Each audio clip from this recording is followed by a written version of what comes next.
Hai Baladewa Baladewi, siapa yang tidak kenal dengan lagu Pupus? Di album inilah lagu Pupus berada. Ini adalah album Dewa yang ketujuh dengan tajuk Cintailah Cinta, dirilis pada tahun 2002. Pada album ini terdapat 9 buah lagu, yakni pada side A.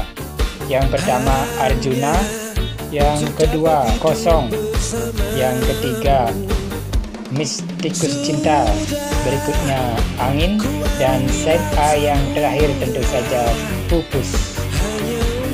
Kemudian di side B terdapat 4 lagu, yakni yang pertama Cintailah Cinta, kemudian Kasidah Cinta Bukan Rahasia, dan side B yang terakhir adalah lagu dengan judul Air Mata.